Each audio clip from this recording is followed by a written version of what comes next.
اب آقا علیہ السلام کی نیند سے وضو کیسے ٹوٹتا؟ آئے ہائے ہائے ہائے، حضور پہ تو غفلت آئی کبھی نہیں ہے۔ وہ جاگیں یا بستر پہ آرام کریں، وہ تو تھکاوٹ جسمانی دور کرنے کے لیے آرام کرتے ہیں، ان کی نیند غفلت تو نہیں ہوتی، ان کی نیند غفلت تو نہیں ہوتی۔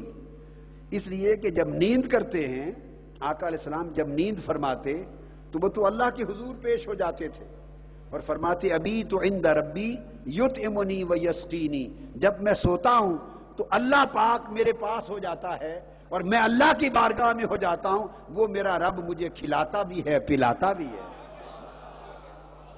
میں رات اللہ کے حضور بسر کرتا ہوں، تو نیند میں لوگ سو جاتے، حضور حالت نیند میں خدا کے حضور پیش ہو جاتے۔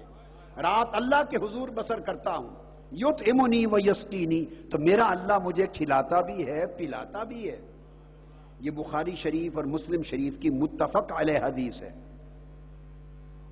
اور آقا علیہ السلام نے اس موقع پر فرمایا کہ جب مسلسل روزے حضور علیہ السلام رکھتے، مسلسل رکھتے، شعبان میں بھی کئی مواقع پر، تو آپ کی دیکھا دیکھی میں صحابہ نے بھی شروع کر دیے صیام وصال، مسلسل روزے صیام وصال، کمزور ہو گئے، پیل ہو گئے، پیلے ہو گئے چہرے، کمزور ہو گئے، ٹانگیں کمزور ہو گئیں، اور مسلسل روزے رکھ رکھ کر اتنے کمزور ہوئے کہ کہیں سے کھڑا نہ ہوا جائے نماز میں۔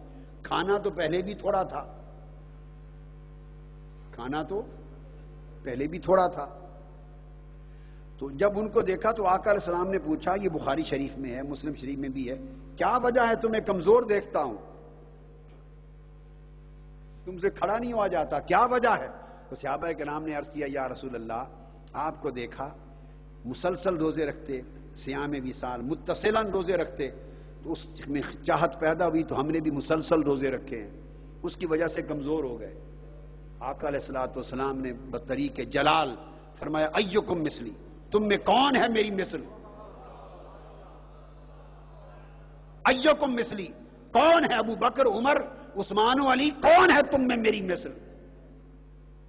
فرمایا لست مثلکم، میں تم میں سے کسی کی مثل نہیں ہوں، لست کہیاتکم، میں تم میں سے کسی کی حیت پر نہیں ہوں۔ اب یہ بات سوچنی پڑے گی نا کہ جب مخاطب ابو جہل تھا، ابو لہب تھا، اور کفار اور مشرکین مکہ سامنے کھڑے تھے، جب مخاطب وہ تھے، جب خطاب ابو جہل اور ابو لہب سے ہو رہا تھا، ان سے فرما رہے تھے انما انا بشر مثلکم، میں تمہارے جیسا بشر ہوں، ان سے فرما رہے تھے تم جیسا بشر ہوں۔ جب سامنے ابو بکر عمر عثمان اور علی کھڑے تھے تو فرما رہے تھے تم میں سے کوئی میری مثل نہیں ہے۔ جب منکرین سامنے تھے، گستاخ سامنے تھے، مشرک اور کافر سامنے تھے، اسلام کے دشمن سامنے تھے، تو ان کے لیے فرمایا قل انما انا بشر مثلکم، میں تمہاری مثل بشر ہوں۔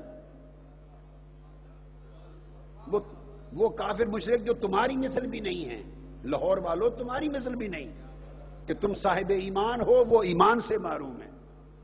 جب مشرک نجس سامنے تھے تو انہیں فرما رہے تھے میں تمہارے جیسا بشر ہوں، اور جب ابو بکر عمر عثمان و علی سامنے تھے تو ان سے فرما رہے تھے کون ہے تم میں جو میری مثل ہو، اور کوئی میری مثل نہیں ہے، کوئی میری حیت پر نہیں ہے، کوئی میرے جیسا نہیں ہے۔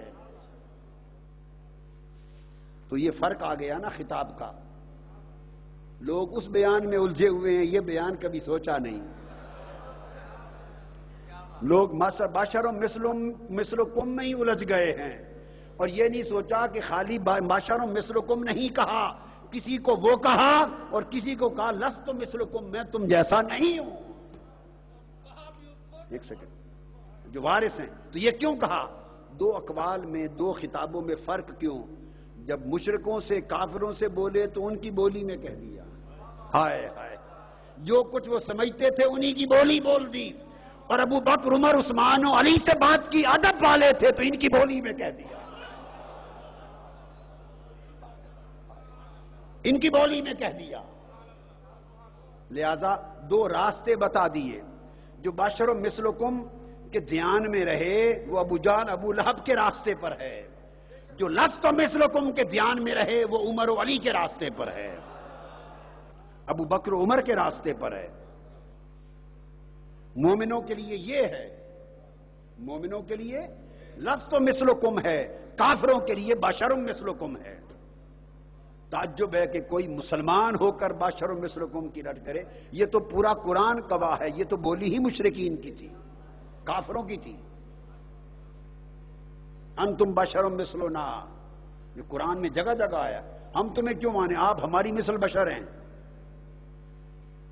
بازاروں میں چلتے پھرتے ہیں نبی، ہماری طرح کھانا کھاتے ہیں، شادی بیاہ کرتے ہیں، انت بشرم، آپ ہماری طرح بشر ہیں۔ ان کی بولی یہ تھی تو ان کو یہ فرما دیا، اہل ایمان اہل ادب کو یہ فرما دیا۔ اور وہاں بشر مثلکم سے دراصل مراد یہ ہے، ایک بات ذہن میں رکھ لیں، ان سے حضور جس کو جو چاہیں فرما دیں۔ آپ دن کو سن لیا نا، فرمایا کہ صورتاً بشر بنایا، ان کو صورت کی بات بتا دی، ان کو ظاہر صورت کا حوالہ دے کر دیا مثلکم، یہ حقیقت والے تھے، انہیں حقیقت کی بات بتا دی، کوئی میرے جیسا نہیں ہے۔ آپ سمجھے نا بات، تو انہیں ظاہر میں گم کر دیا، ان کو باطن کی بات بتا دی، ان کو باطن کی بات بتا دی۔ تو میں عرض یہ کر رہا تھا، تو آقا علیہ الصلوۃ والسلام کے اوپر تو غفلت کبھی آئی نہیں، آپ پر غفلت نہ آئے اور اونگ بھی آ جائے تب وضو نہیں ٹوٹتا، تو حضور کا کیسے ٹوٹتا صلی اللہ تعالی علیہ وآلہ وسلم۔ لہذا یہ حیات قلبی ہے، جب دل بیدار ہو جائے اور دل زندہ و بیدار ہو جائے اور دل کو بیداری نصیب ہو جائے تو پھر کیا ہوتا ہے، غفلت اور موت اس پر ختم ہو جاتی ہے۔ اس 5ویں منزل میں آ کے غفلت اور موت ختم ہو جاتی، رک جاتی ہے، لہذا اس پر غفلت بھی نہیں ہوتی، اس پر موت بھی نہیں آتی، پھر اس کی موت نہیں ہوتی، اس کا وصال ہوتا ہے۔ ہماری موت فراق ہوتا ہے، بچھڑ جانا، اور اللہ والے کی موت فراق نہیں ہوتا، وصال ہوتا ہے، مل جانا۔